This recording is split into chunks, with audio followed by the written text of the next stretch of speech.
And I'm Edward Harrison. And today on this very special episode of Boom Bust, we're focusing on a huge topic, none other than central banking. It doesn't get much bigger than that, Ed.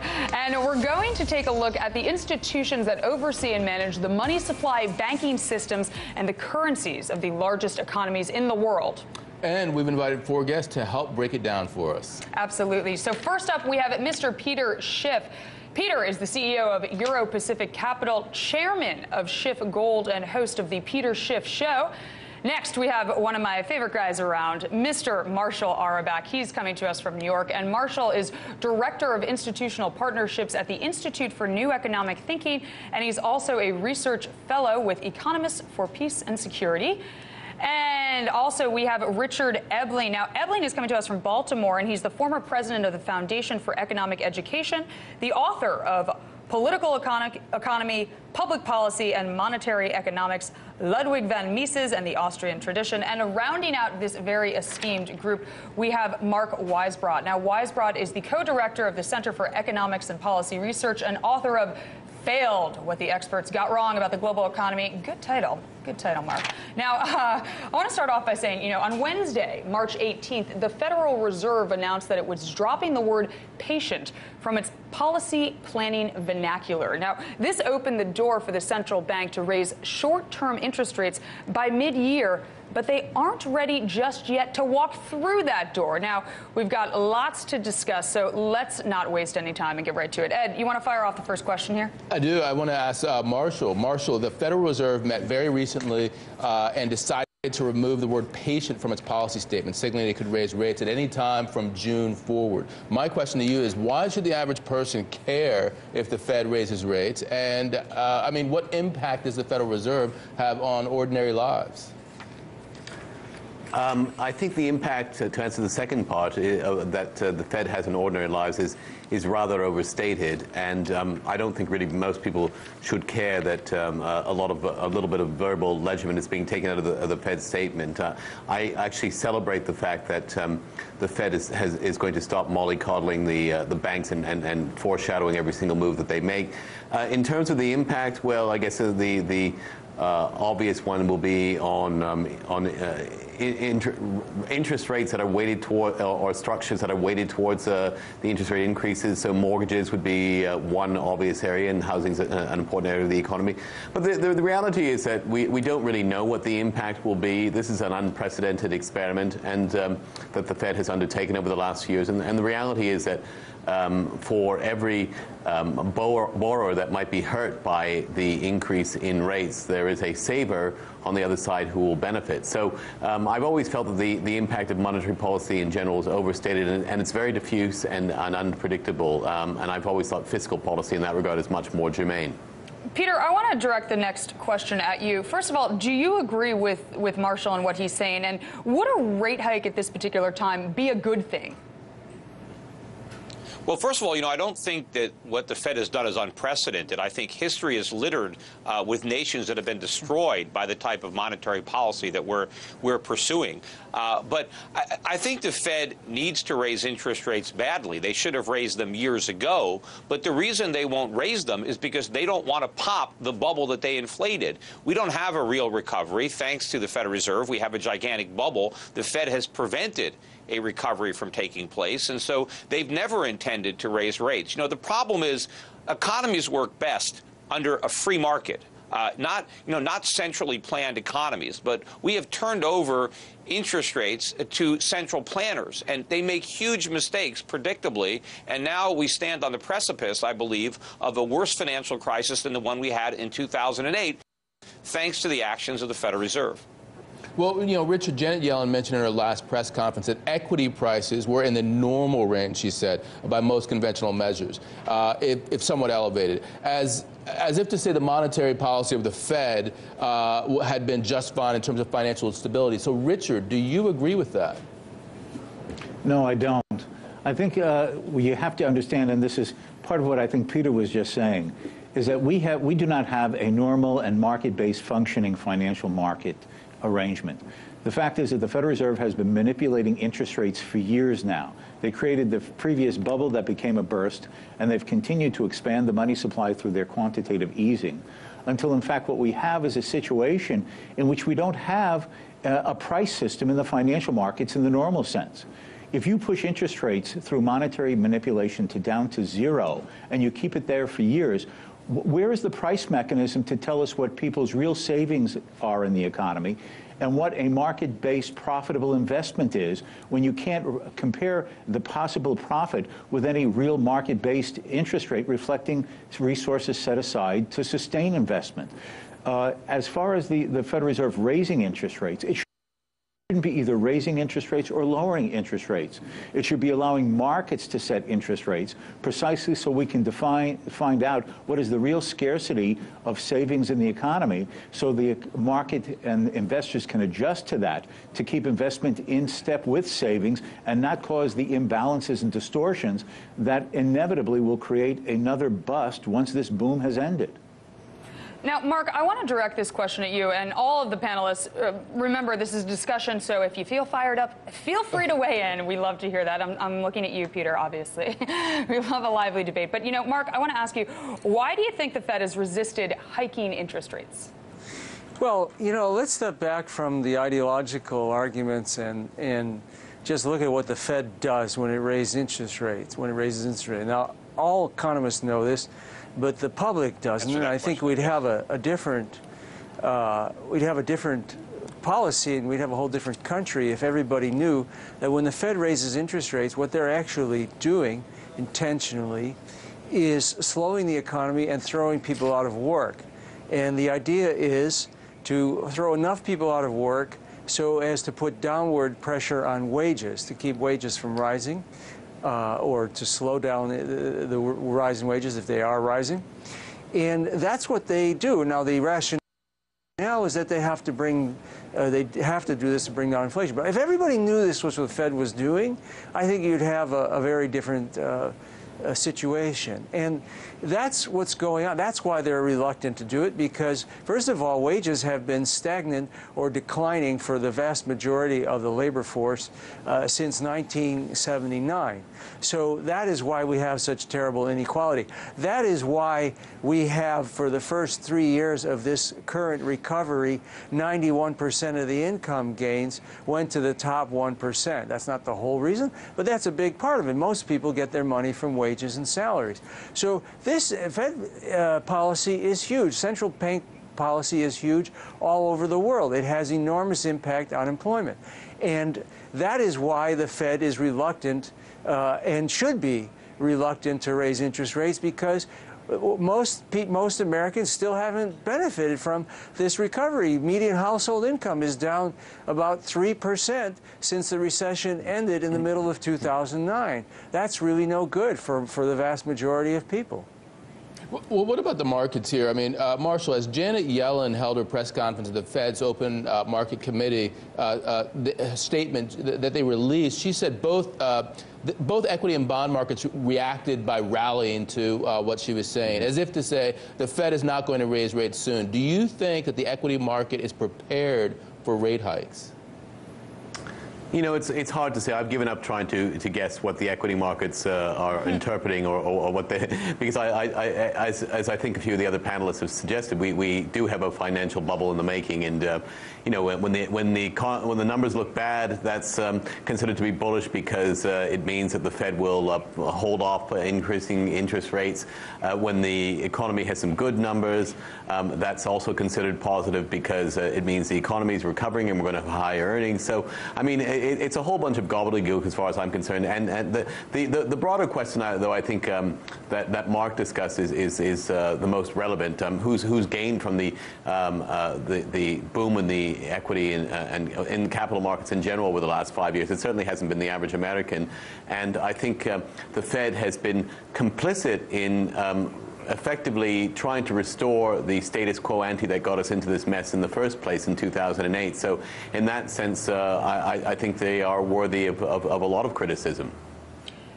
Peter, you know, the U.S. dollar, it seems to be signaling the opposite of equity in bond markets, given how much the dollar has appreciated. Now, we all know this, but do you think the simultaneous rise in the U.S. dollar and U.S. asset markets simply reflects the influx of money into the U.S.?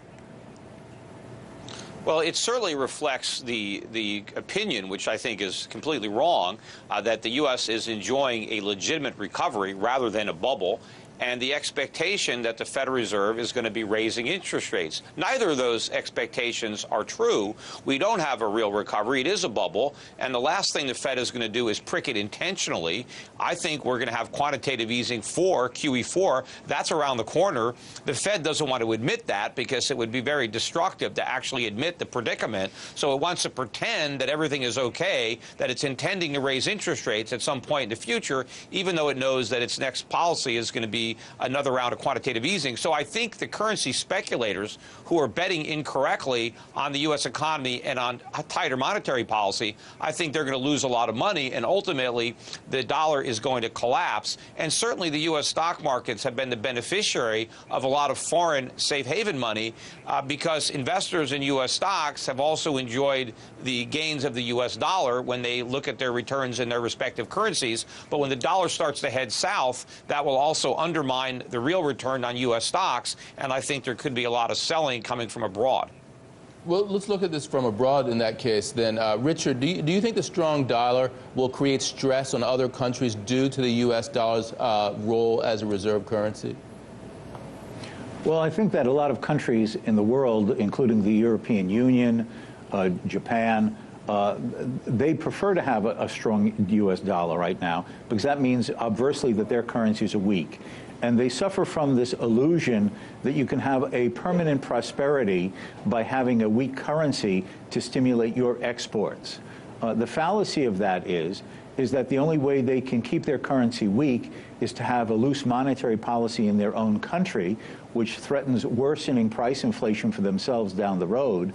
And at the same time, by having a weak currency that temporarily feeds exports, they make all imports far more expensive, both for their own consumers as well as the manufacturers who import raw materials and various component parts for their own manufacturing. And of course, now you start seeing a competition between it. The European Union, the European Central Bank lowers its rates. And what does the Swedish Central Bank do? They turn their interest rate into a negative rate. In the 1930s, this was called beggar thy neighbor, trying to stimulate your own economy through exports. But when everybody does it, it leads to overall disaster for the entire global economy. You know, Richard, I'm glad that you bring up people. Go ahead, please, Peter. Go ahead. Jump in there. Yeah, people also overlook that exporting is a means to an end. You only export to pay for your imports. And when you debase your currency, you make it harder. You make your imports more expensive, and now you have to work harder to be able to afford them. What you really want as a society is a strengthening currency that enhances your purchasing power, that enriches your people. That's how standards of living grow. It's when you can produce more stuff, and therefore the price of stuff comes down, and your consumers can afford to buy more things because their money is more valuable and costs go down. But you have all these governments working at odds with that type of progress. Peter, I'm sorry to cut you off, but we have to go to break right now. But when we come back, you need to stick around because our amazing panelists, they aren't going anywhere, and we'll be discussing regulation. Yeah, exciting stuff. So stick around. I think the shutdown's pathetic, Larry. We shouldn't have to pay taxes then, should we? Good idea, Jesse. But have no fear, because the billionaire oligarchs are here. What if there were a country in which the government operated outside of constitutional rule? 40% of the food that we produce in the country never makes it into our mouths. How much fallout do you think this is going to create for the CIA? Do you think this is what's triggering the crisis? America's the largest economy in the world. It's also the largest debtor nation in the history of the world. I need to know what to be terrified of. There is nothing scarier than not knowing what to freak out about. And then if they were working toward the American dream, the next they were just trying to survive the night. It's time for Americans and lawmakers in Washington to wake up and start talking about the real causes of poverty in America.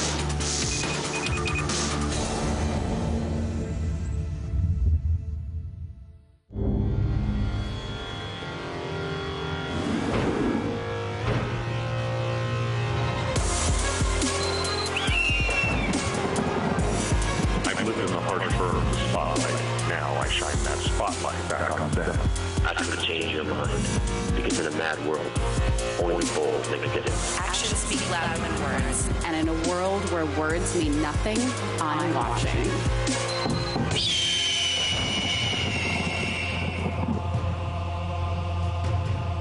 Here's what people have been saying about Redacted tonight. Give it to us. Redacted is full-on awesome. So the only show I go out of my way to watch every week. It really packs a punch. Wow. Lee Camp is the John Oliver of RT America. They do have the same accent. Hey, we are apparently better than boobs. Nothing's better than boobs. You see, people you've never heard of love Redacted tonight. The president of the World Bank, though, hates it. Yeah, well, he doesn't really have any taste. Seriously, he sent us an email. I'm the resident, and I know words are powerful. Words like cheap, as in people who buy the crap our media sells us are acting like a bunch of sheep. Or words like greedy, as in our entire financial system is rigged by a bunch of greedy jerks. Or words like consumers, as in there's more to life than just being gluttonous consumers. I'm the resident, and I'm fighting idiocy one carefully chosen word at a time.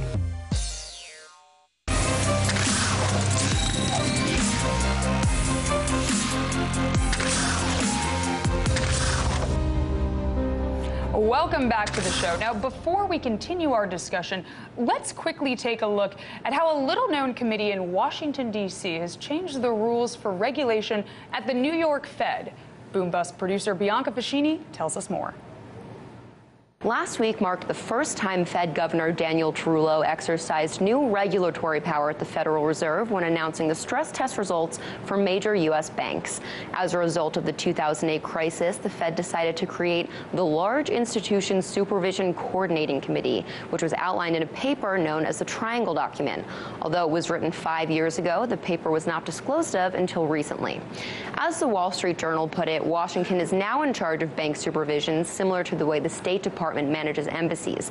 Prior to the adjustments made, the New York Fed enjoyed more regulation freedom. Instead of Wall Street banks being managed by the New York Fed, Tarullo and his committee will be in charge of them. New York Fed officials also no longer participate in policy meetings in Washington like they used to. The committee claims more centralized control would benefit all banks within the system by allowing the Fed to gain a more comprehensive assessment of risk. They also argue basing the bank examiners at the New York Fed instead of at the banks will help eliminate any leniency between examiners and bankers.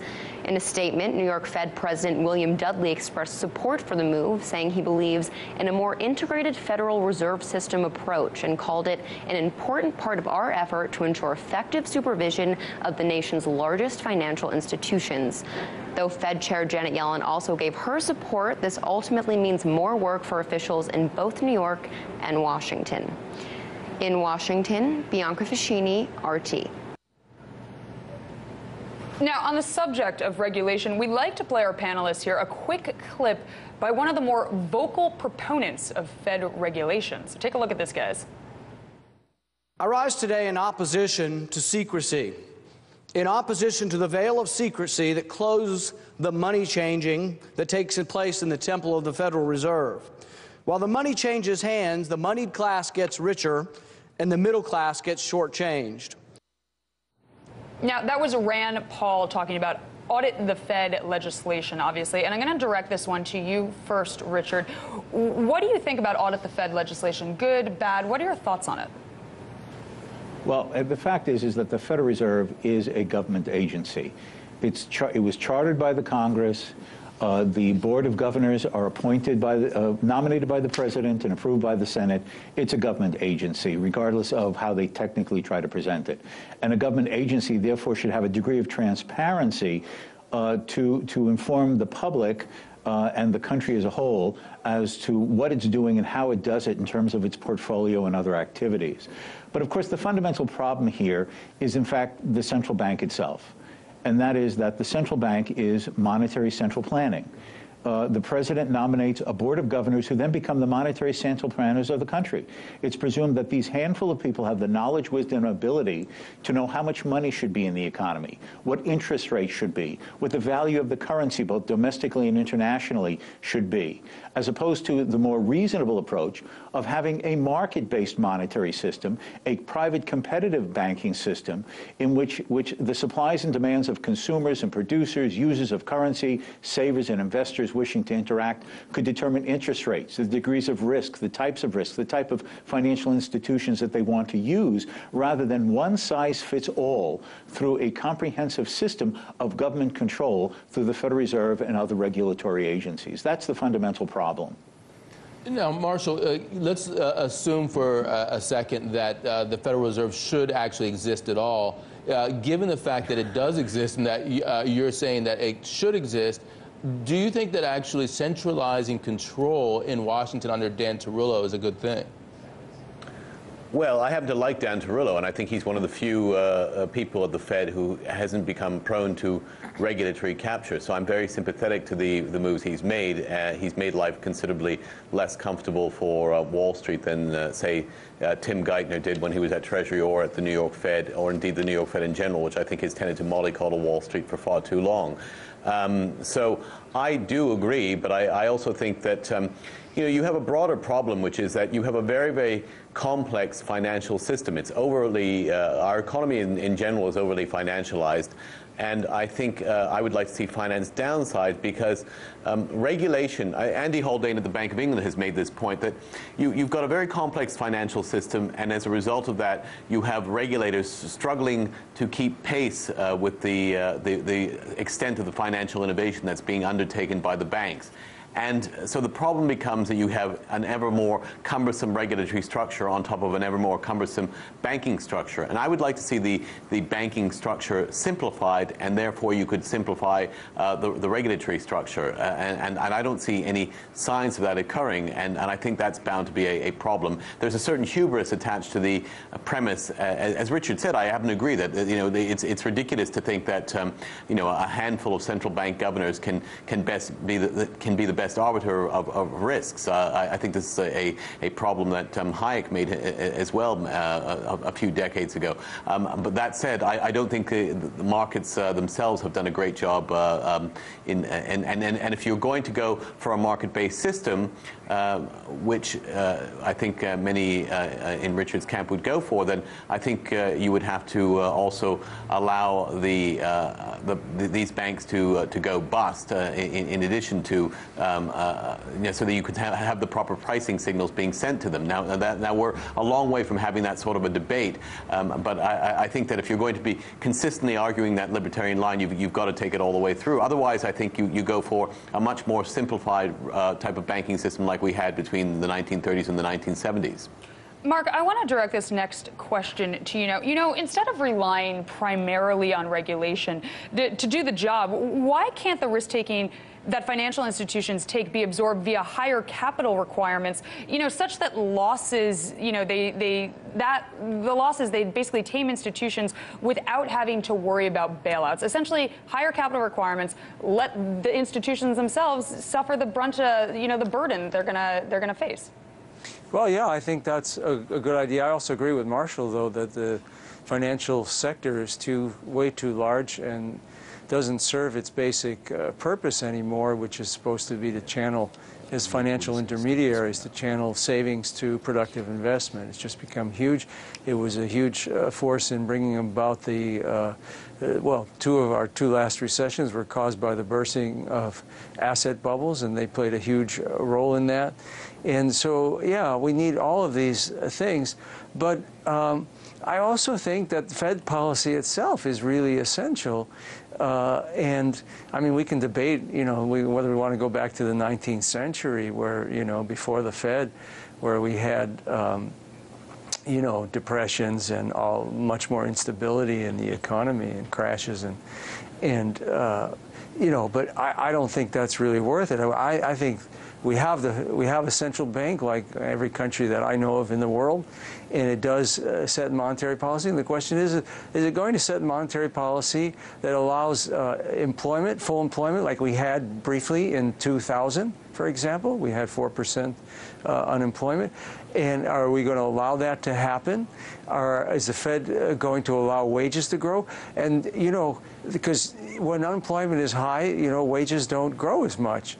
And the differential is very large, for example, both in unemployment and wage growth. So you have African Americans have twice the unemployment rate as the rest of the labor force right now and typically. And people in the bottom 20%, their wages grow much less than the rest of the income distribution when unemployment is higher. So inequality is directly related to Fed policy and how much the Fed allows the economy to move towards full employment. And that is really big. And I have to say, to the Fed's credit, they have changed. You know, 20 years ago, when Alan Blinder was vice chair of the Fed, and he had the nerve to say that the Fed had a mandate to promote employment and not just to control prices, the media came down so hard on him that he had to take it back. Now it's accepted. So we need to move forward from here. And that's why it's important that the Fed doesn't choke off this recovery. Well, you know, I can tell that Peter's getting... he wants to get in there. Can I just chime in? Yeah. Ed, can I just chime in very quickly? Let me just make a quick point, and then I'll give it the chair to Peter. On the question of capital buffers, not a bad idea, but I would rather capital buffers are a response to a pre-existing problem. So I say get rid of the activity that creates the need for the capital buffers in the first place. And on the question of regulation, I agree with much of what Mark said, but I would say go further and say I actually think the institution that's done best on banking regulation in the U.S. over the last several decades has been the FDIC. And my choice post-2008 would have been to shift the burden of regulation away from the Fed and put it in the FDIC, where I think people like Sheila Bair and Tom Hoenig have historically done a much better job than, say, Ben Bernanke and the current Fed has done. Now, Peter, I'm sorry to interrupt you. Go over to you. Peter, I just want to tell you we have 30 seconds. Well, sorry, we got to get out hard, but we want to hear what you have to say. Well, I can't say it in 30 seconds. Do we have another segment? We sure do. You know, we aren't going to go anywhere. So, you know what? You hold your thought. We'll get you, and we'll give you the appropriate time. Thank you, Peter. I like it. And he's a director as well. What doesn't Peter Schiff do? That's all the time we have for now. But please stick around if you want to see more of this amazing panel and what Peter Schiff has to say. Also, check us out on Facebook, YouTube, you know, all that stuff. And please tweet at us at Edward NH. From all of us here at Boom Buzz, thank you so much for watching. Check you next time. Bye-bye.